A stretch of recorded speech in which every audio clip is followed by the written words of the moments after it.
down. Let me check the lights. Bye. You know, that stuff. Why not? Like that. Okay. Okay. So we are live now? Correct. Okay. All right. So first, let me introduce you guys because I know a lot of you guys don't know who I am or what I do. I'm Phyllis Williams Straughter. I am former Mrs. Mista, and I was married to Big Mista. That was my husband. Before we moved here, I had 2 restaurants. I had a catering business, and I had a daughter that I put to work when she was 4. I have a degree in business. I studied personal finance. I've been investing for a number of years, and I do it outside of 401ks and different things like that because we'll get to why I don't necessarily care for 401ks anymore. That's just my own personal thing. Okay. If you guys have any questions, please stop me because I can't talk a lot. I talk better when I pace, but I'm sitting down today. So we're going to get through it. And what I eventually want this to get to is that I want all you guys to become investors regardless of your age. Like I said, my daughter started at 9. And I don't care if you're 99, if you're still getting some money from somewhere, you can find a way to invest it to make more money for you, okay? So this lesson what we're talking about tonight is banking, budgets, and belief in prosperity. And the reason I add on the belief in prosperity, because I grew up under the stigma of I was afraid to have money. Because I always remembered that scripture that it's easier for a rich man to get into heaven than for a camel to get through the eye of a needle. Or am I saying that backwards? It's easier for a camel to get whichever way it goes. But I was afraid of money. And so I thought if I ever had too much money, I would lose my humility. And if I lost my humility, I wouldn't get into heaven. So like I said, I just had this thing, and the meek shall inherit the earth and all the beatitudes and different things like that. So it just gave me a certain mindset about my finances that I never wanted to have too much because I didn't want to lose my faith or have to decide between God and money. So like I said, I always had this kind of issue with it. But me and the Lord had to talk last year, and I told this day and age, you can't do stuff broke. You can't be broke and help people. And people are trying to look at it as church folks and like, okay, y'all done prayed, you done fasted, and you still have nothing. So I told the Lord, by next year, everything good happens to me on July 23rd. So by next year, 2022, I want to be generating at least $5 million in revenue because I got some plans for some things that He wants me to do. Sorry. Oh, that's okay. Okay. Because I have some things that I want to do and people that want to help, and I can't help them being broke. So that is like I said, that is big ass for me and God. I'm actually reading this book, and if you guys want to check it out, it's called Chasing the Lion, and it says if your dreams aren't big enough to scare you, then they aren't big enough. Chasing the Lion. Yeah. Like, do you know who the author is? I can't think of his name right now, but you'll know who he is. The gold lion on the cover of the book. And like I said, it says if your dreams aren't big enough, if your dreams don't scare you, then you aren't dreaming big enough because you're not believing in God to do something. You're counting on yourself. Right. And when we count on ourselves to get us through things, we look at our limitations. But there are no God. And so why are we so negative or been stuck in being so negative about how we get our money and how we're supposed to be? I don't believe in prosperity ministries. Like the only thing they talk about is money. Right. But I know God got a plan for us to do something. He wants to help some people. So it's like I can't do it all with a little bit of offering, y'all bring it in. Right. So like I said, we're going to go through some things. And also I want to get to a point where because I know we have limited funds and limited income, some of us do, to where we get to invest in groups, whether we invest in real estate together, whether we invest in the stock market together, because one of the first things I'm going to talk about is banking. Because banks are a recycling center for your money. If you have not realized that, you need to realize that. They recycle your money and you get the fuzzy end of the lollipop. Because I'm going to tell you, I was just checking out this morning, I was checking out my savings account because we were moving some stuff around because Bill got a car. And so we had like $6,000 in the savings account. And it's been accumulating since June. Y'all know how much I earned in that $6,000? $1.28. That's but let me go and try and get a loan. Yeah. You know how much they're gonna want? Yeah. 10, 20, whatever percent. Give me a credit card. They want 20%, 26%, 26%, and they want to make it a variable rate. So sometimes they're going to charge you more, sometimes they're going to charge you less. But if you give me your money, I'm going to give you a nickel. How about that? And we're supposed to be okay with that. We don't want to recycle our dollars like that anymore because we're not getting anywhere. And what that should show that, you know, when you do recycle, you see all those people in line recycling their cans and bottles and whatever they took in. Okay, they all make it $20, $30, $40, whatever it is. But that 100, that's what he's making plus some. So we have to look at how we're recycling our dollars. Everybody's always talking about recycling dollars in the Black community. Hey, you need to recycle some dollars from your own pocket because you have none. Okay?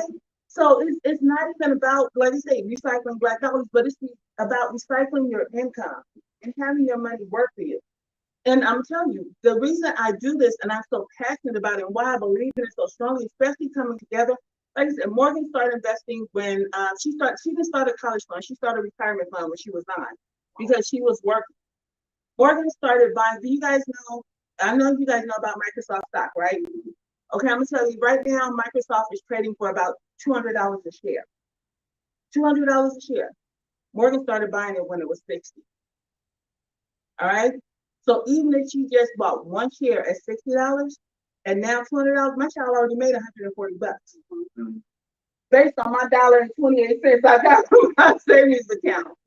And so this is why I wholeheartedly believe that investing and saving in finances needs to be a family thing. We need to teach our kids, even if they're not totally listening, you need to teach them, don't give them money for doing chores. If you're going to give them some money, tell them you're investing in them. I'm investing in your future because I believe in you. And then when they start making their own money, you start investing in yourself. So she knows once her money gets to a certain level and she turns 18, she now has to turn that into a different asset because I expect her to buy a duplex because now I need to have some income property. And this is based on you having your own thing, so you don't have to count on me. It's also because I believe God gives us all a purpose. And a lot of times we can't fulfill that purpose because we're chasing down a job, chasing down a dollar. So if you don't have to worry about finances all the time, you can do what God sent you in the world to do and don't have to worry about getting paid for it. And a lot of us end up doing that. We're worried about how are we going to get paid? How are we going to make our money? So like I said, we need to learn how to recycle our dollars better. All right. So everybody in here has a bank account, right? Everybody. Okay. The one thing that I want you to do, I want all of you to download the app. I want you to download the Mint app. If you have not been keeping Mint, MINT, it's free. It's going to help you track your money. It's going to tell you where you spend it because you can't save $1 if you don't know where your dollars are going. All right. So I want everybody at some point to download the Mint app. All right. A friend of mine, he's the vice president at a bank. So he asked me to come speak as to the other vice presidents of that particular bank firm. And when I went in, there's a gentleman up there and he was talking about his $15 million client and how this, that, and the other. And dude stepped all over my time and kept talking about his $15 million client. And so my friend was apologizing, and I'm so sorry, he should have been done. And I'm thinking, he went like 20 minutes over into my time. No problem. So when I got up there, they asked me to speak because I'm a small business owner. And I didn't tell you guys that. So you know, I transitioned from owning 2 restaurants and catering and all of that kind of stuff. And if you guys want to Google Big Mister, BIGMISTA. I promise you, you will find me all up and through. I was on Man Fire Food. I was on a great food truck race, catered it. We used to do different things. We catered for celebrities. I did Kate Hudson's Halloween party. So I do think too about food. Everybody cares about. But with this particular thing, I'm still considered a small business compared to this $1 million client. So once I went up into these different vice presidents and they were asking me, it's like, okay, as a small business, what can we do for you? And I looked and I do nothing for me to hold my money until I need it. Because they did not view me with the same $15 million client. So they were going to give me on that scale to let me get to that level. So it's not about because of talk money, you have to be able to appreciate money, you have to be able to leverage money. And we need to all understand that. We need to find out how we're going to make this money make us money. And that's why I added that piece, that other section in there about rethinking retirement, because we think once we retire, that, you know what, I'm just going to spend what I have. And it depletes your money. It leaves nothing for you to leave a legacy.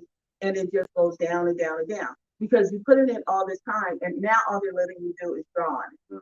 But there needs to be something that continues to increase your income, something that's going to give you another level of income. And we can do that regardless of what age we're at. All right. So, only thing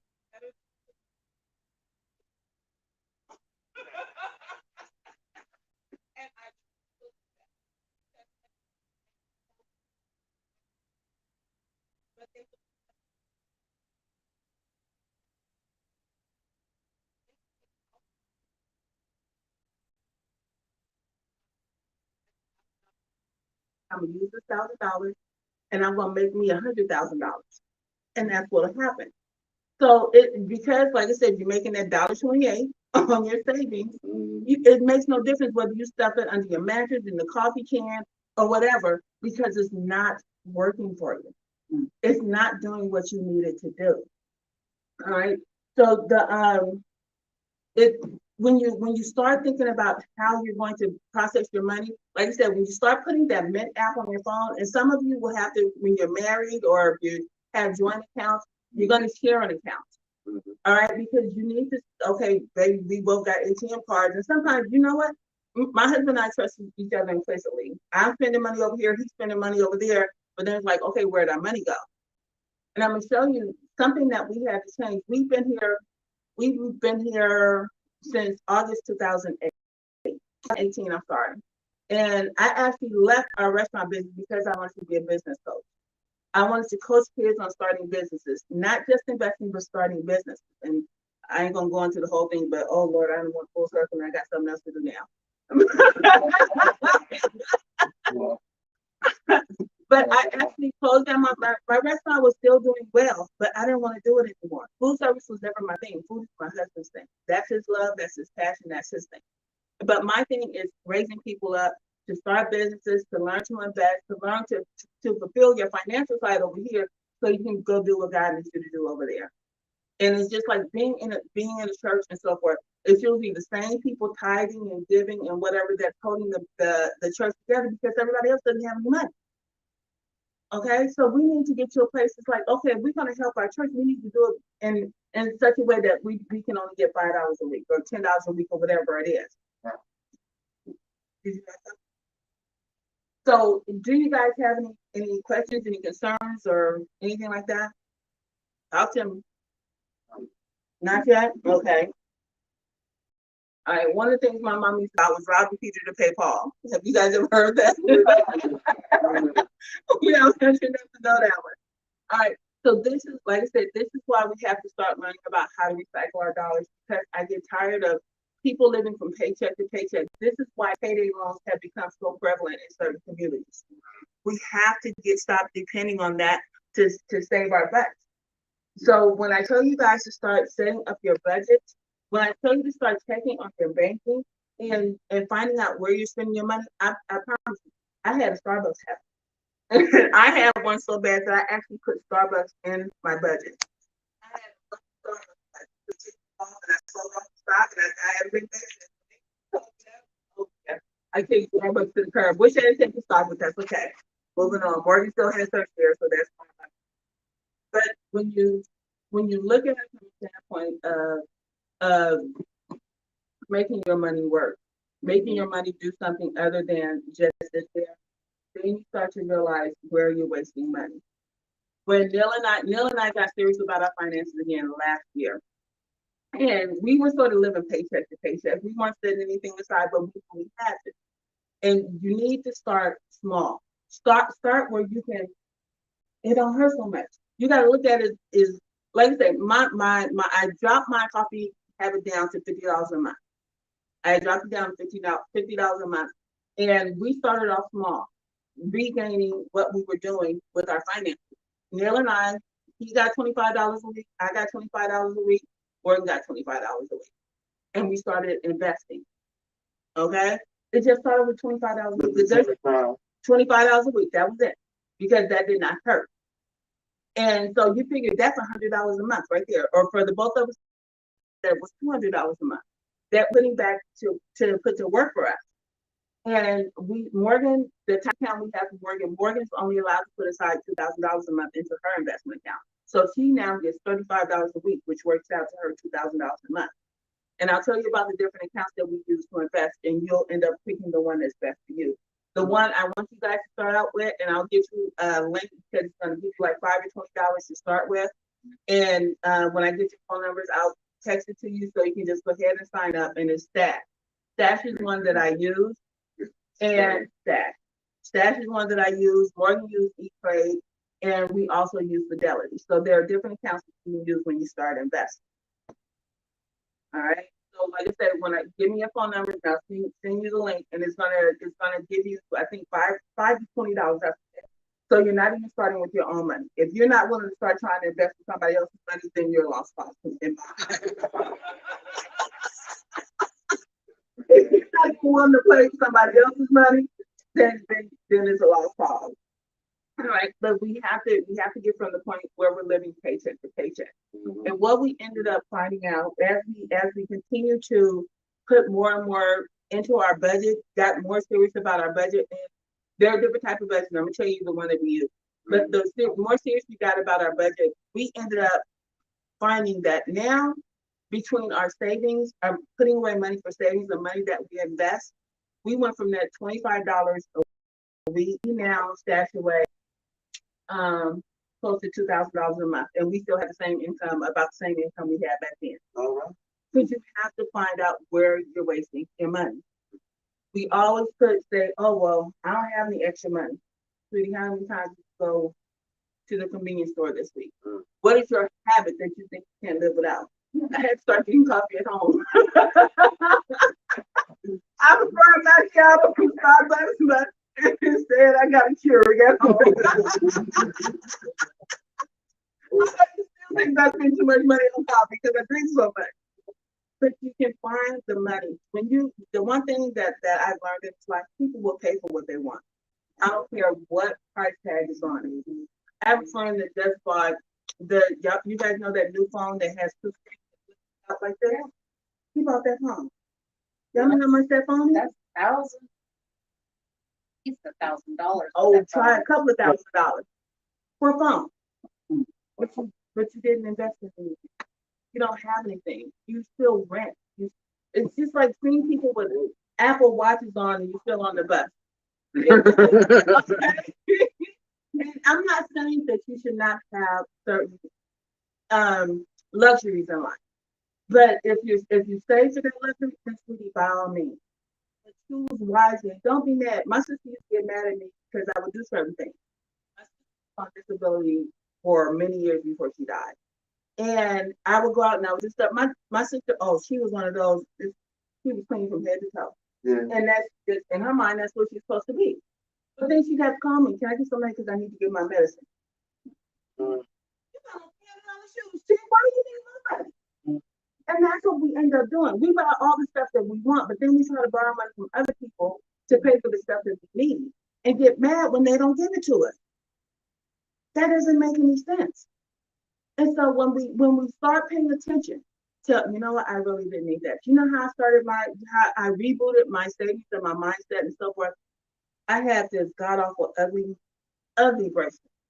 It was a gold nugget bracelet that my sister, you guys just don't know how much my sister means to me. She died 6 months after Morgan was born. But I had this god awful ugly bracelet. And it went from my sister to my mom. And then when my mom died, I got the bracelet. The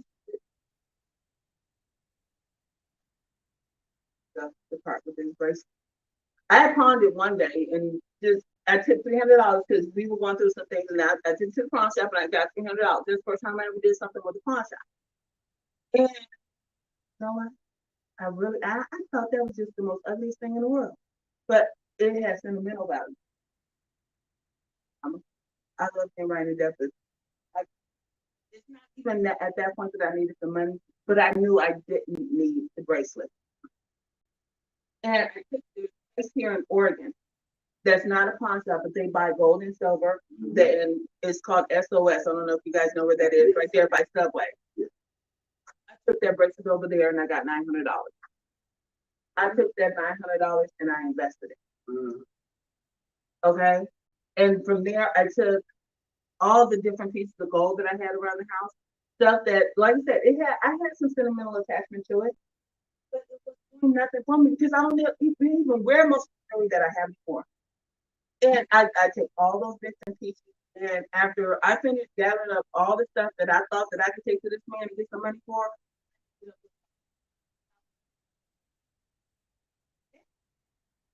and all that time was just sitting in the drawer. And I'm sure gold prices have gone up. And the one thing that I liked about him is not like the pawn shop where they try to, well, how much do you want? No, you just need to tell me how much it's worth. This guy has the prices up there on his board. He lets you know that you get 70% on whatever it is when he buys it from you. But if you buy something from him, he's selling it to you at this price. I mean, he's very upfront. And that's where I rebooted my finances from. And now, from I promise you guys, from that time to last year, we have set aside, and I'm being very upfront with you about our money. We set aside $18,000.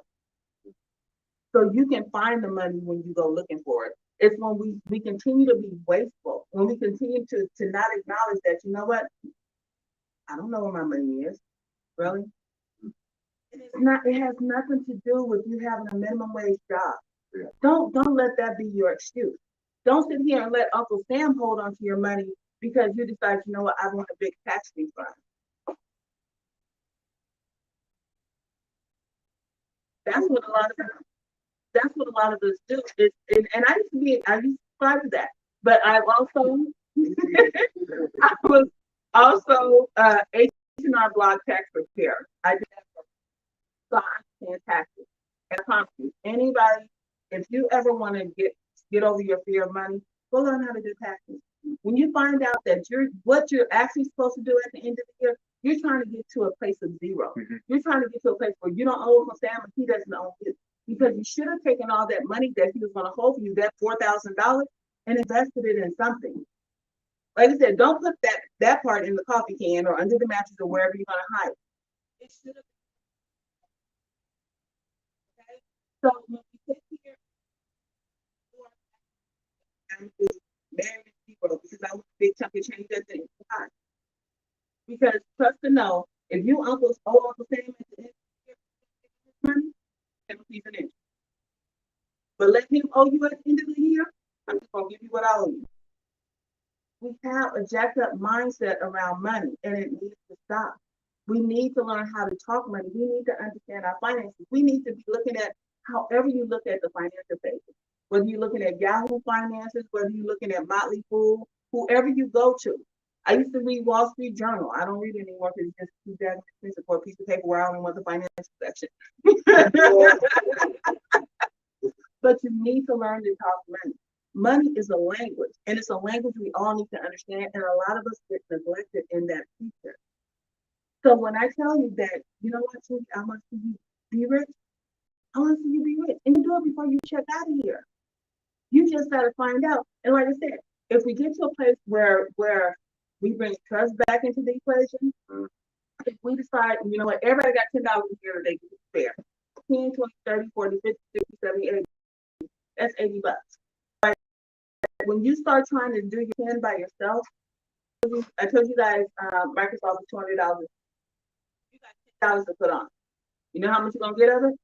Right about that much. And that's fine as long as you consistently buy that much. Because like I said, Morgan has to save up. The way her investment account is set up, Morgan has to buy whole shares. She cannot buy partial shares. There are people that will allow you to buy partial shares. Because I buy my bits and pieces of Microsoft every week. But she has to buy it in whole. So she has to save up like her $35 until she gets $200 some so she can buy that one share. Okay? And so, but when you take your 10 and you buy those little pieces, you got all those little pieces. You got a piece, you got a piece, everybody got a piece. But if you take that whole thing and bring it together and buy the $80, take the $80 we have, we can buy a bigger piece. All right, and if we buy that bigger piece, that piece will appreciate faster than us buying that little bitty piece. Does that make sense? So instead, like we got 10 people and we found a stock that we can buy for $100 a share. If we all bought our little $10 piece, you have a 10, you have a 10, you have a 10. But if we all pull it together, we got that whole $100. We got a whole share. So by next week, when it's 110, we now made $10, whereas before we would have only made 10 cents. It accumulates and it grows faster. And that's what, like I said, when we talk about the bank being a recycling system, that's what they're doing. They're taking all your bits and pieces, all your $10 pieces, and they're putting it to work. And you get none of it. You get none of it. You sitting it under their dusty mattress while they go out and then they turn out and they charge you for using it. All right? It's like, yeah, I got your $10. If you need to, I'm gonna give you some pennies on the dollar, and I'm not even gonna give you a whole penny. I'm gonna give you a 0.00% of that penny. But if you need me to give it back to you in your credit card, I'm gonna charge you 26%, and then I'm gonna compound it annually or monthly, however I'm gonna do it. If you ready to buy your house, I'm gonna need you to pay me 6% over 30 years. Which is gonna be another $100,000 on top of your loan. That's how they recycle your money. So, like I said, if everybody here took their $10, you know what? We're gonna pull it all together. We're gonna save for a year, and we're gonna go out and buy that outright. I'm not gonna give you back a piece of my money. And when you take your own little 1/10 of a piece and pull it together with somebody else, that's when you start to grow faster. We try to do it by ourselves based on our minimum wage or our limited income or whatever it is, it takes us longer. And we get discouraged. You know what? I need my money now. I ain't got time. Come on. I can get paid now. But until you get to that place, one of the other things that we do this bad is as we make more, we spend more. You know, I'm making an extra $100. You know what? I want a new car. We buy stuff that depreciates in value. We go get a better apartment instead of saving for a bigger house. We don't see our money right. We like I said, we continue to let somebody else recycle our dollars. And I don't care if you don't invest with each other in here, start investing with your family. And that's the one, because next week I'm talking, well, when we come back, that's the next one we're gonna talk about. We're gonna talk about bringing kids in this picture, because kids need to be a part of the conversation. We have a meeting every Monday morning, and Morgan's included in it. Show me what you're working with. What's in your account? How much money do you have? What are you going to invest in this week? Well, if you're going to invest in it, I need you to go look it up and see what they're doing. What happened in the news? Why is it stock dropping? Why is it stock going up? If she reads it and she doesn't understand it, then you need to explain it to her. Because a lot of people asked Neil and I, when we did a podcast for Neil and I, trust me, my husband and we can only work on 2 things together. Oh. But people were asking us, were we planning to change our investment strategy because of the presidency or because of the presidential election coming up? And believe it or not, stock is only marginally affected by presidential elections. Because even if whether it goes down or it goes up, there's always going to be some crazy going on because they don't know who's coming out, who's coming in, who's going to handle my money. There's always going to be some crazy coming on. But at the end of the day, once they find out who's in there, it corrects itself and it keeps going up.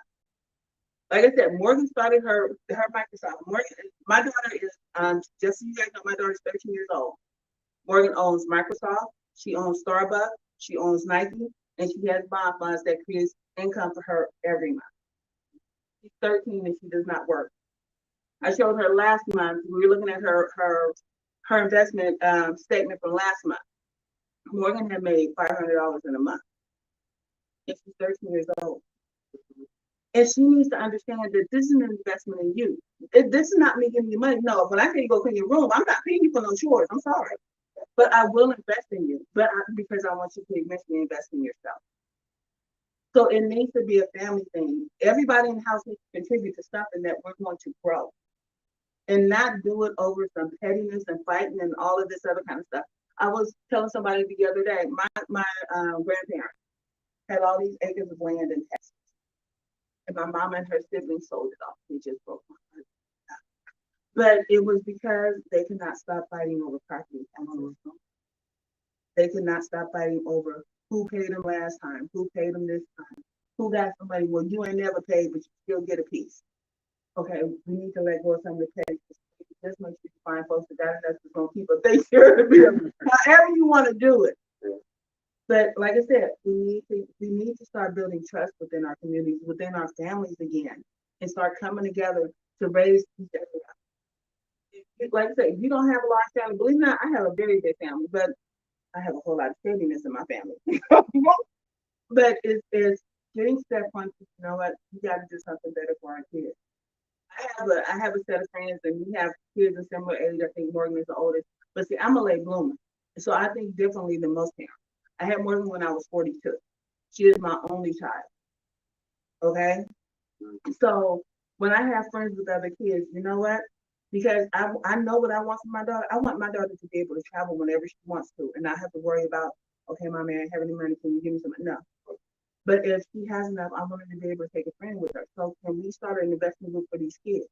Because one of the other things I believe is like, you know what, can we pull together some money in the family to buy a franchise for our children? So not only will they have a job, but they'll have a business when they finish school. We need to start pulling this stuff together. We need to bring it back in here and stop being so narrow-minded about what we cannot do. No, by ourselves, it just takes us longer to do. But collectively, it changes things. So that's why I said I want to some type of group where, and I have no problem putting my money in. And I trust God. I trust God more than I trust y'all. So if I give you my money to hold and we save on some things, God said, okay, that they were shaky, then I just got to go start with somebody else. I'm not that person anymore that I got to wait for, you know what? I don't trust you with my money. It's $10. I'm going to get over it. I promise. You know what? Because Starbucks has spent way more of my money in coffee. I eat it with me. So if you could, I'm telling you, I think on our budget, we spend because we stay out a lot, and especially because I don't cook on purpose. My child knows her daddy cooks, I order. That's how our house works. So I like that. Yes. Yeah, and so our budget includes $200 a month for fast food. That's how much we set aside for fast food. And when we go over, I get the question. And because it's like Neil lost his mind over Christmas. I, I can't think of putting it no other way, but the grocery store my husband, it's like people going there and they come So this Christmas, he lost his mind. Neil gets 400, and Neil is the grocery shopper, and he is the cook in our household. Anybody mad at me for that, y'all get over it. I don't grocery shop on purpose. I don't cook on purpose. It's just not who I want to be. I don't want to be in the kitchen. But Neil gets $425 a month for grocery shopping. This dude went over the budget like $200.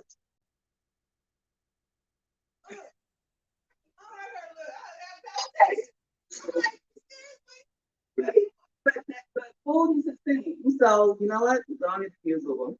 It's not going to kill us. It's not like you can't, because there are certain other areas. Because the other thing we're going to talk about next, we're going to talk about budgets. Because the other thing is you learn where to pull your money from. You know what? You spend an extra $200, you ain't getting no fast food. I'm eating mine, but you can't have food. Like I said,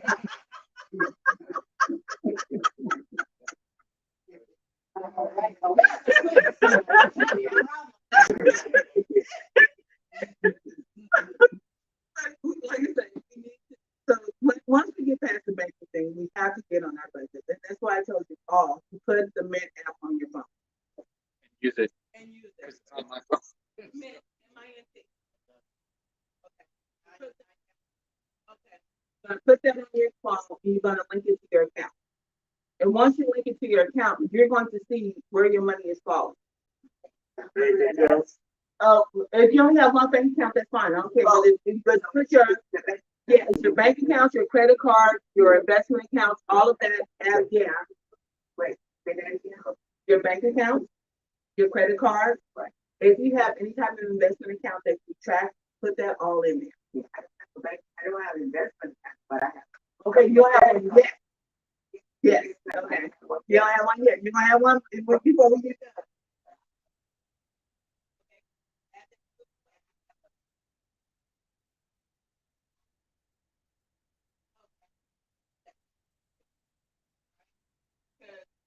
find, and that's how we end up living beyond our means when we start pulling out our credit cards. If you can't pay that summer going off every month, then you should have been using it anyway. And I understand. I understand. Trust me. We found out.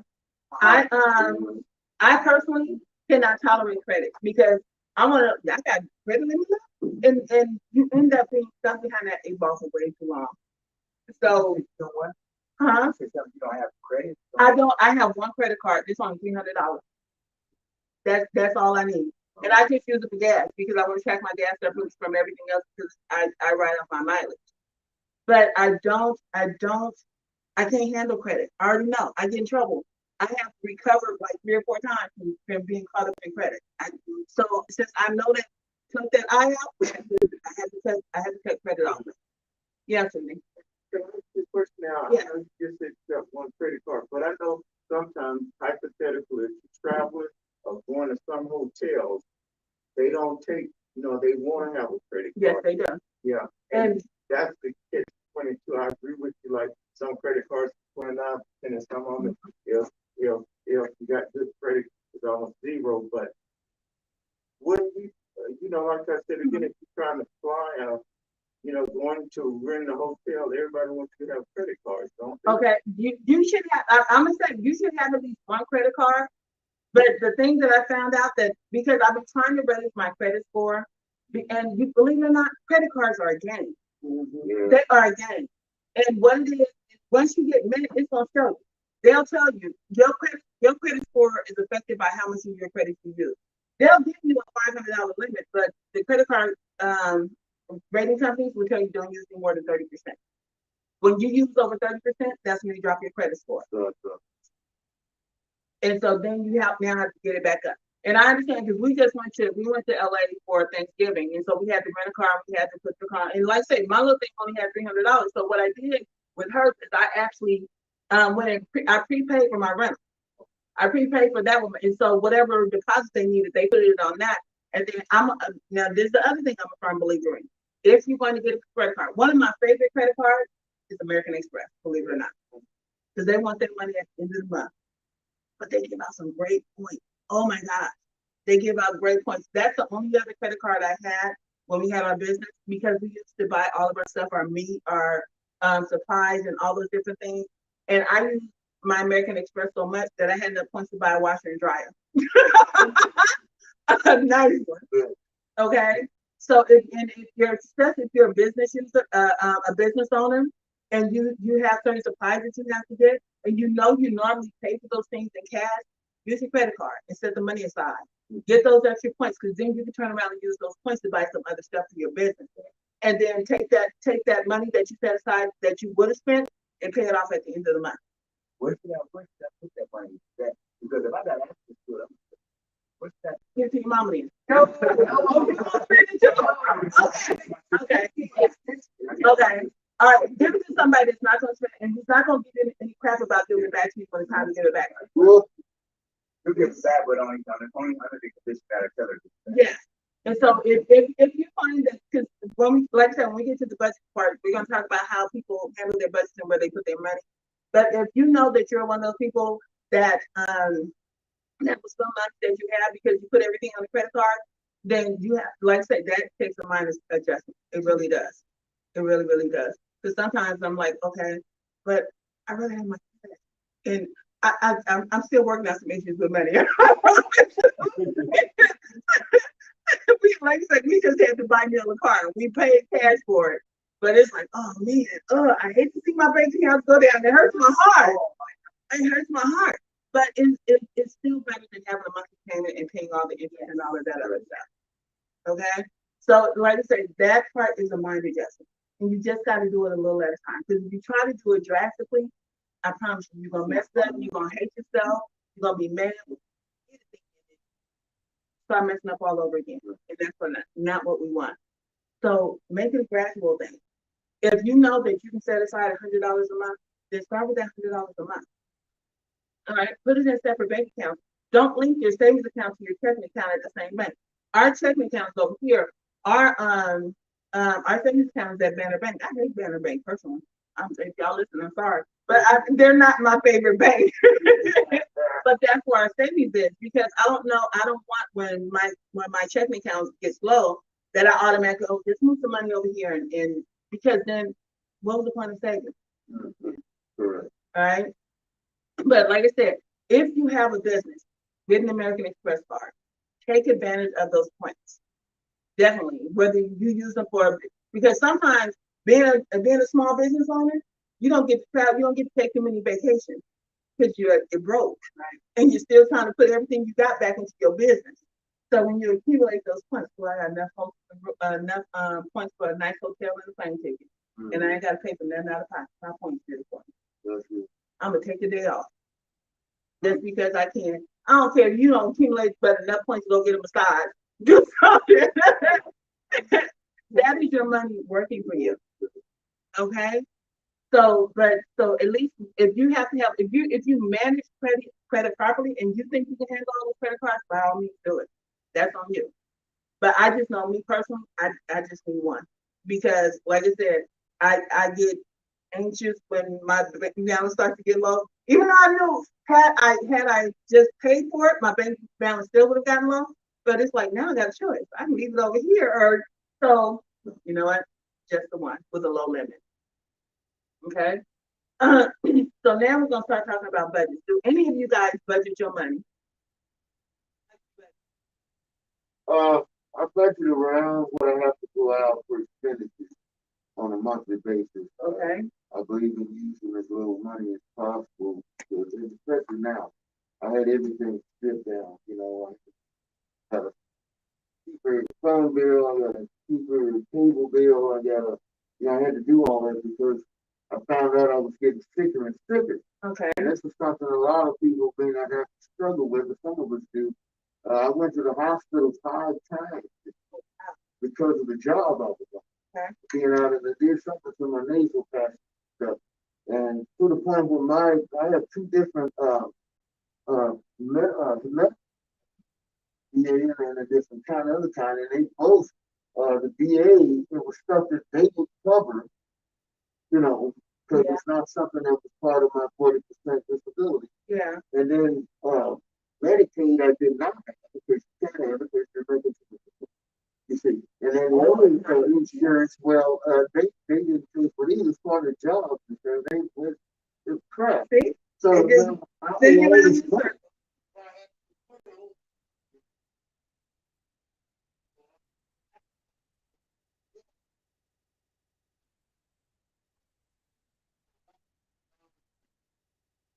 And which they didn't cover. Most jobs today don't cover.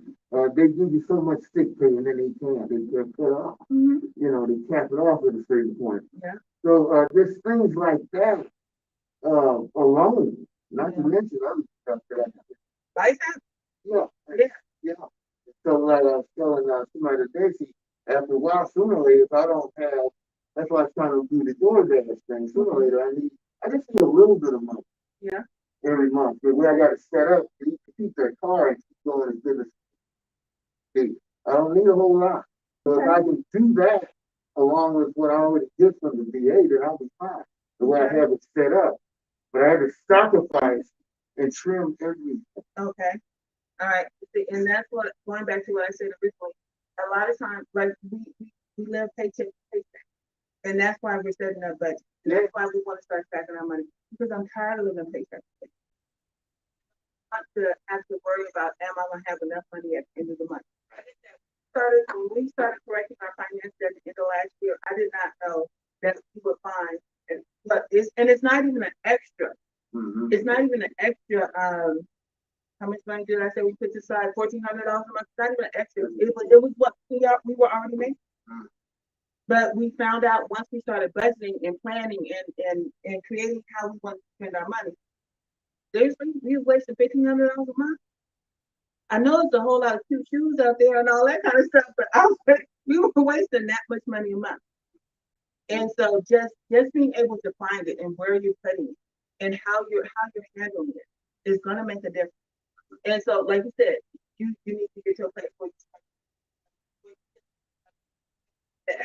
because really, this is another thing I realized. Y'all know that, right? I'm sorry. Insurance is for broke folks. Yeah. Y'all understand that, right? Do you know why I say that?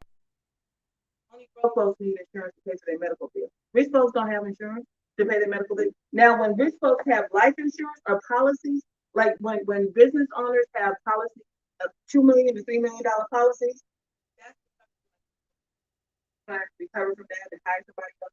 That's just to make sure that nothing gets behind the eight ball. And the same should be true for us. When we have life insurance policies and we talk about, you know what, I'm leaving this to my kids. I want them to have something when I die. I don't know how many folks blow life insurance money.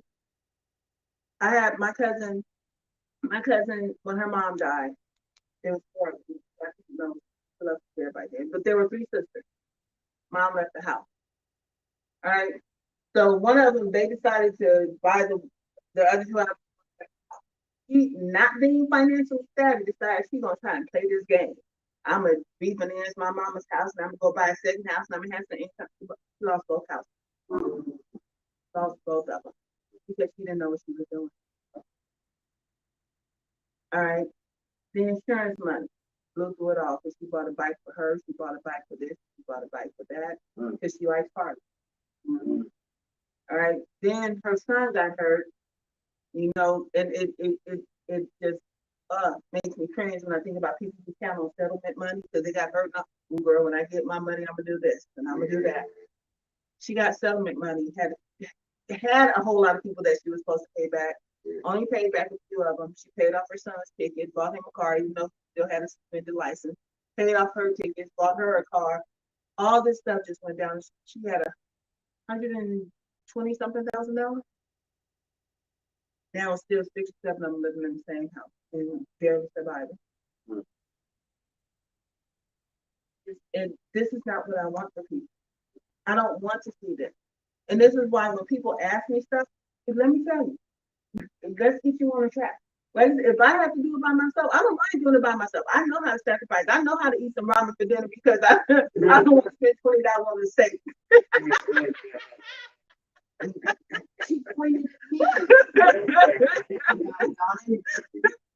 But when you know what you're going to pay for.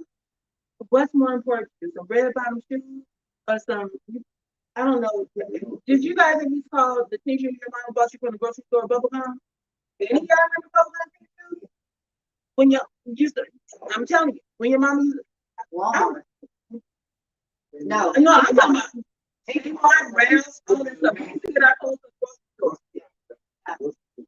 Yes, bubble gum and stuff. But I'm at a point now. First of all, I don't need so much stuff because I don't want to just nothing out. Clean that up.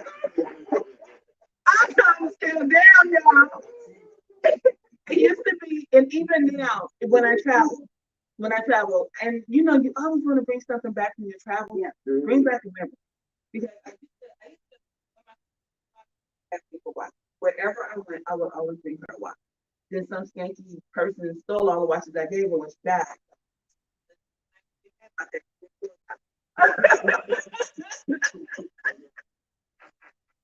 But have that one thing that creates.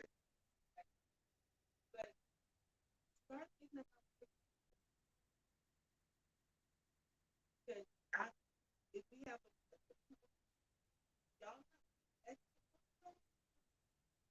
you don't even want so much. It's like, you know, somebody come on with it. Because that's just one more thing I got to say.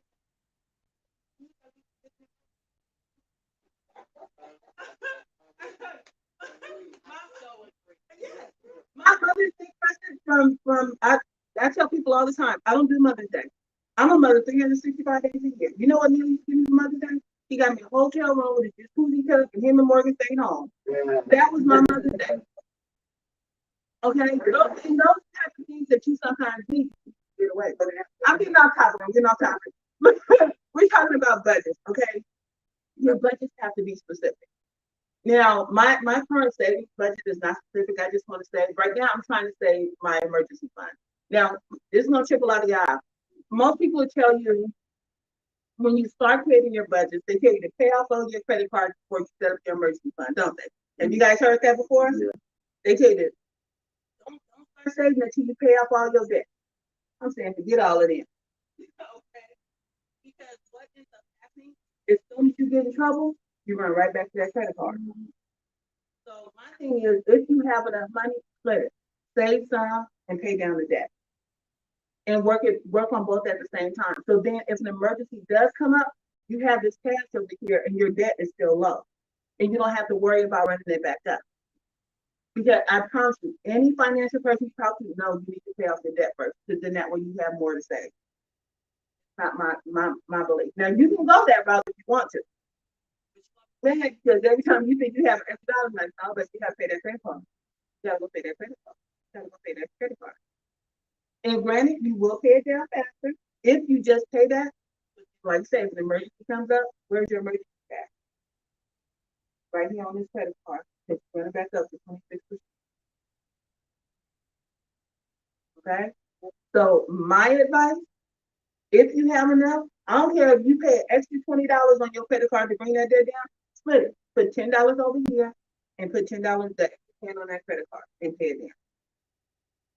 Right? If chunky change somewhere to be able to pay it all off, then go ahead and pay it all off and take the rest and put it over here. Now, like I said, my savings is just for, I'm trying to get to a certain point that if I need 3 months off, I'm gonna be able to take 3 months off. That's my thing. But I also like to travel, and I have a cousin that kind of helps me with that on occasion. And I used to think it was bad to take advantage of people, and it's not. And I mean that because some people have advantages that they're willing to give you, right? Not you taking advantage, because my cousin, I have a cousin that has a job that allows her to travel all over the world. And she usually travels alone. I was able to go, because of her, I was able to take my daughter. My daughter got a passport at 10. You know when I got my passport? In my 40s. Never left the country. But because I have a cousin that had to go to London and stay for almost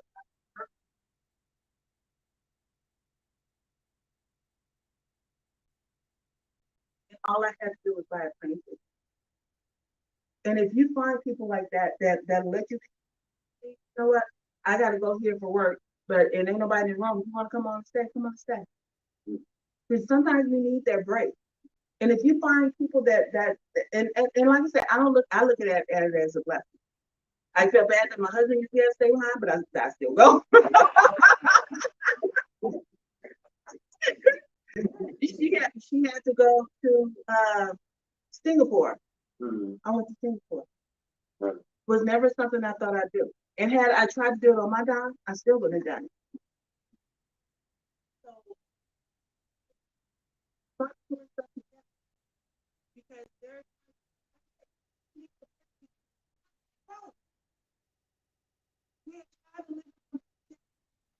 and then when we go to farms and all of this other stuff,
let's just say I know we need less than $6,000 a month for everything.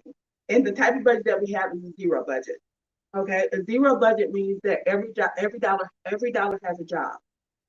So if you know that your income is $5,000 a month, then you have to allocate that $5,000 a job every month. So when you start off at the beginning of the month, you starting at zero. So whether your rent is due, your bills are due, or whatever, you starting out with zero. So it seems like you're in the hole, but actually you're gonna make all that money back throughout the month, but you have to pay that those first big chunk of bills. So, am I losing you? Yes. Okay, all right, so. Close this up real quick. Okay, a zero budget thing. You set a budget that you know you need to, everything that you need to do costs $5,000 a month. That includes your rent, that includes your utilities, that includes you have a gas budget, we have a gas budget.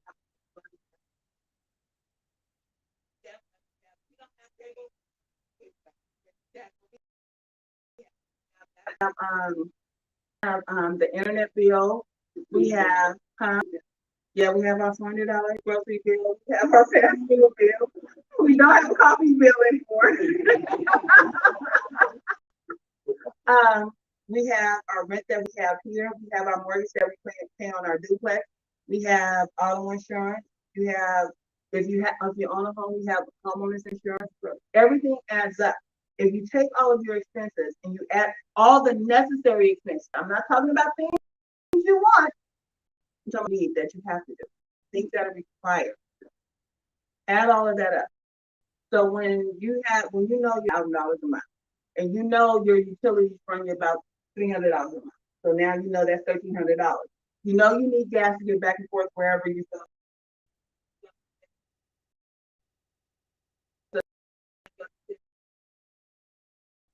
You have to pay a bill. That's another $50 a month. I have 3 or 4 of them to get everything you want to watch in one place. So now you have that. So now you have $1,550. So you add all of those things up. All the food is a necessity. I'm sorry to say, it's more of a necessity. So if your food bill is $200, now you have to $1,750. Now you finish adding all the necessary things. We have our clothing bill, because thankfully none of us are clothes horse in our house. So our clothing bill for the month is $50 a month, so we can buy new underwear. That's our clothing bill. That's how much.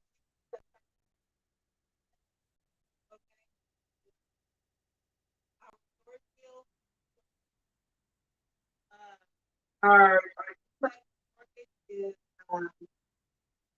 I don't know how to say property. It's $350. I think. But like I said, all of that stuff together comes to, let's just say we're gonna round it up to $4,000. So I know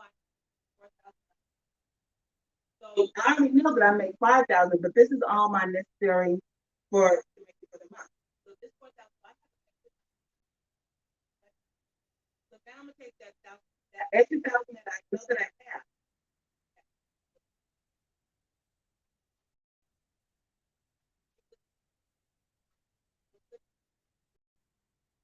Then you allocate your money. So every dollar has.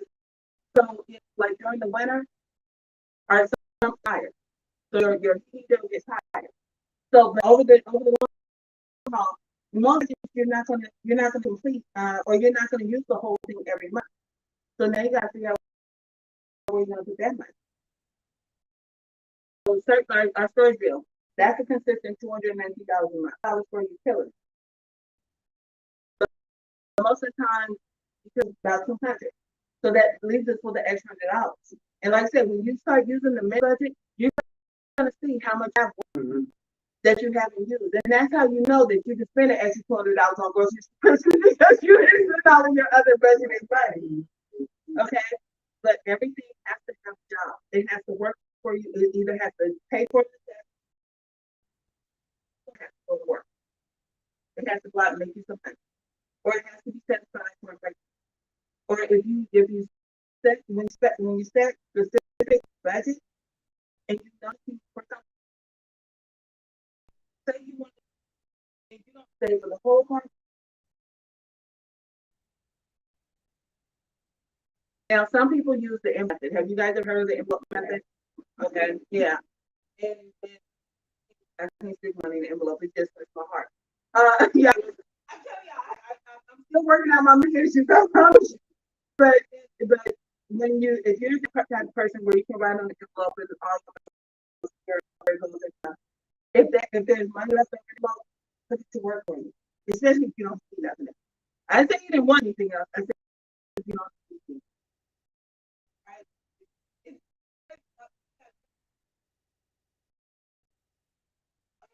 little bit.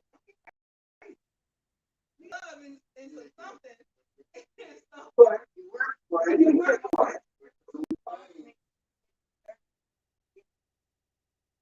Oh, that's where I lost. Okay.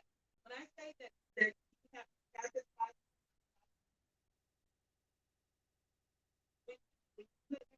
work, when you get down to the end of the month, you should have zero. There should be nothing left. Thank you so much, Lisa. At the end of the month. But because it's zero at the end of the month, when you go to pay your rent at the beginning of the month, it looks like you have nothing. You're starting from zero. This ends and this begins. You don't get paid on the first every month. Not unless you just have, if you have certain type of income, then that's when you get, unless you have that type of income, then yeah, you're gonna be there. So every month goes to pay this, your rent, that $1,000 that you have to pay every month, is gonna look like you're $1,000 in the whole week. That's what it looks like. That's not because it kind of carries off every ball. Yeah, but you don't have that for the month. Okay, but that's why you gotta find out where you're spending all this money. So you're not living. What do you need from finger? You told me you got a finger fit. What do you need From I ordered from it, but I ordered. I did order people for my front yard and stuff? See, you did not need no. You didn't go for your front yard. You didn't go for your front right, all right? All right. You okay though?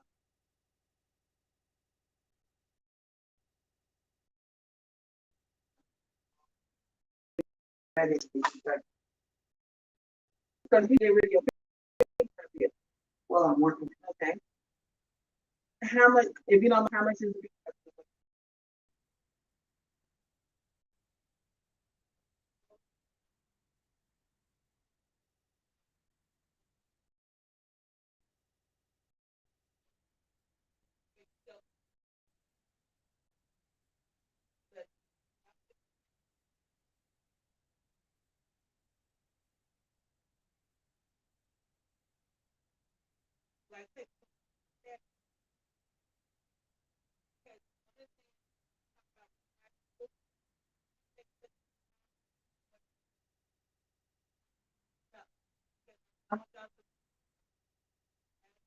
Because everybody $40-50 to do something.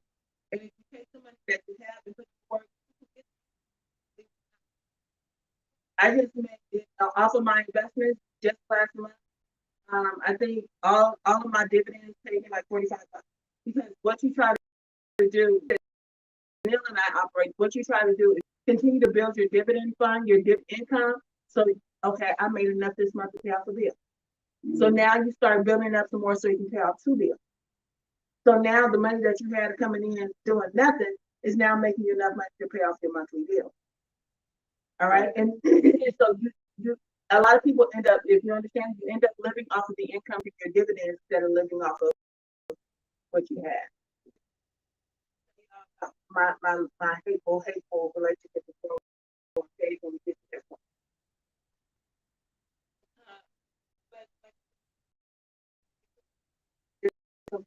Thing because you actually, but it's just not. You're starting out with a zero thing at the beginning of the month. Just think of all your money at the you need that $5. It's kind of an imaginary thing. I'm gonna first just like everybody else, but because I'm pay it to the fourth. Because I know this is at the beginning of the month. I know how many because that bill comes in, my cell phone bill and something. So at the beginning of the well, see, I can pay okay, and I never paid that. But you must start finding that out. Start using it. But it's a Wednesday. Yeah, it's a Wednesday. You don't be all right with the Wednesday. Okay. But my landlord is cool. And okay. So and that's all you do. But like I said, you only get paid one. Yours is easy. That what is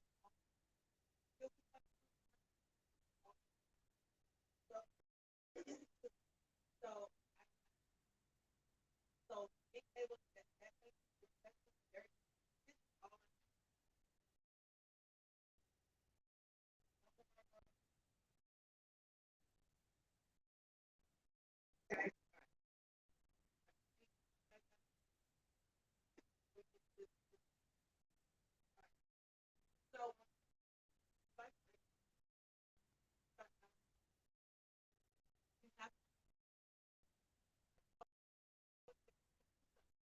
It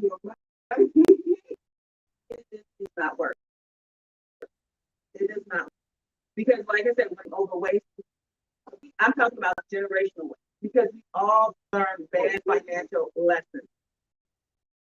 So we're wasting our, and so when you start talking about getting over your weight, when you start talking about being specific with your budget, what are you specifically saving for? Because sometimes we saving, what the heck am I sitting on this money aside for? Okay, you're sitting aside for the grandkids, sitting aside for a new pair of shoes. You need to be specific. When I, like I said, when I do my zero budget, I know how much I need every month. So when I put it into Mint, all of my categories are already there. All of my budgets are already there. I get right there. So if this says I need 56 something for this particular month, and you're going to see those lines go across, and you can access Mint on the computer as well as on your. I prefer to look at it on the tablet because it gives me a different view. But you can look at it on the computer as well. You set up your savings. And it'll tell you, what do you want to save for? You want to save for a vacation, you want to save for a house, you want to save for a car. It's going to ask you these things. So be specific about what you want to do with your money. If you know your bills are steady every month, if you know that on average you spend about $300 on utilities, which does not include your internet bill, then put it all in there. Excuse me. And start watching where you spend your money. When you connect Mint to your bank account, like Adrian said, I know where my money goes every month. How much I'm waiting. I know that my auto service bill only actually comes around every quarter because the only thing I need to do is get my oil changed, my tires rotated, and all that kind of stuff to take care of the car. So that's on your monthly bill, but you only spend it every 90 days. Okay. What you guys tell me? What do you want to save for, Catherine? You want to save for Traveling. So I wanted to ask you, when talking about savings and talking about budgets. So when you're doing savings, or say like something she and I talked about just recently is we think that our first retirement trip is going to be to the Grand Canyon. Okay. Okay. So now when we're looking at budgeting and saving, so where are we putting that money that we're saving? We just talked about putting it in the savings account in the bank is not beneficial. No, when you're saving for something specific, short terms, then yeah, you're gonna go ahead and stick it in savings account. Like I told those bankers, you can do for me is hold my money till. So they're gonna hold your money, and that's only because the house might burn down, somebody might break in. So they're just a safer place to have it instead of putting it in your mattress. You may, I highly tell everybody. I know some of us have money issues and whatnot, but always keep you some extra. Have emergency where you're gonna need cash. Because I'm a big proponent of always my cards. Whether I'm some cash in the house, whether it's $100, $500, whatever. Y'all see all the rich folks say when you see the movies, they always got money stashed in the safety deposit box. Safe in the house. Safe in the house. Because there are going to come times where you're going to need to put some. You may have a plumbing issue or whatever, and the plumber that comes out, I don't take credit cards. I don't need you to pay me in cash or whatever. Or I don't care if it's something, a family member that you know that's coming by that these are, you have to run to the bank. I got, you don't tell everybody that you got money in the house, but like I said, you keep your stash somewhere in the house. All right, but when you're saving for something specific, as you're planning your trip to the Grand Canyon, try to figure out what you're gonna need. How much am I gonna have to spend on gas? How much am I gonna have to eat to dine out? I know you're in a mobile home, so you might, okay, how much am I gonna have to get for groceries? And groceries versus dining out, because I'm sure you're gonna want to try some different restaurants and different things. What sites do you want to see? And like I said, plan out how you're going to spend your money. And where you're going to go, what you're going to do, and what you're going to need it for. And so that savings is probably separate from your emergency savings. If you know emergency that you're looking that may come up, it's easy to save for. When people talk about saving for their emergency fund, your emergency fund is your fund is if you're unemployed. That's your biggest thing. So if you know why you look for something or whatever, that's going to save.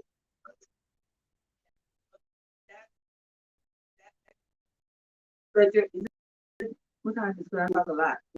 20 episodes. Okay. Okay. Okay, so we're gonna wrap it up. Yeah, tell me this. Do you guys want to finish the budget thing next week, next month? Next week, Okay, be good. I think we should do it. Okay, so we'll wrap up the budget next week, and like I said, by that time, hopefully, all guys will have it on there, stuff in there for the week. We can add on it, and we can talk about categories to make sure you get money the right way, and all of those different things. But like I said, once we find out an extra $10, $20 somewhere, we're gonna start talking about where you're gonna put it to invest. I don't care if you save 5 and invest 5, we're gonna put it to work because we gotta start making some money off our money. So with that, investment piece, for anyone who wants to go ahead and get started on that. If you want to get started, send me a text message because I'll send you the stash. I'll text you the invite through stash, and I suggest everyone start there. They don't have everything that's available in the market, but they do have a lot of stuff that's available. They allow you to buy. They allow you to buy partial shares. They also allow you to do a debit card, which is pretty cool. You only get pennies on a dollar, but still invest in stuff that you constantly use. So when you get your debit card, so say like you run the Wendy's all the time. Every time you swipe your card at Wendy's for $5, you get a few pennies invested in Wendy's. So I'll get your mom and text you guys to download the app for Stash, and I believe it'll send you $20. So you're going to start with like $5. I forget what it is. Yeah. All right. So I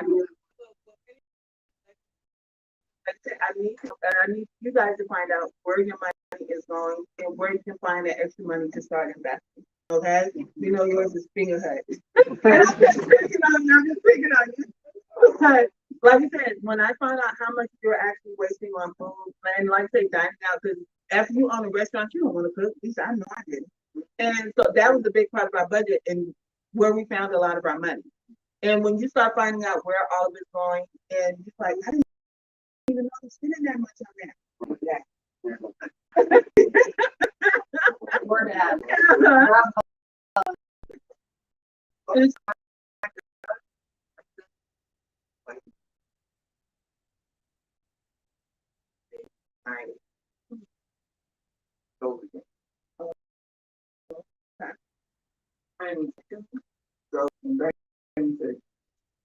So sometimes feels like a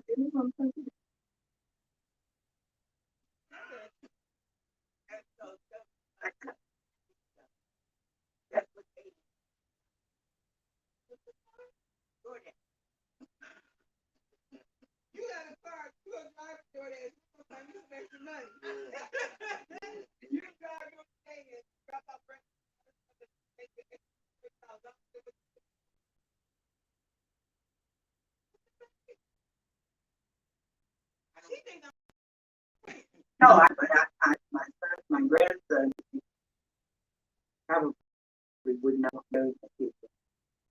and then find a babysitter. No.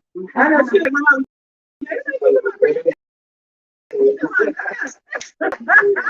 But okay, but even do it on weekends, how about that? Can you do it on weekends? You know what? Setting stuff up. So like Christmas fairs in LA? Christmas fairs? No. Christmas fair, okay. I don't know what that is. Okay, Christmas fairs is something that the government pays people to keep your kids. In-home care for your kids. Yeah. If you know what that is. But yeah, so I'm not gonna hold you guys up in the morning. Come up with a few We dollars. don't want to do it your day. I don't care what you do, you gonna find some money somewhere. But I thank you guys for being here. And, you know,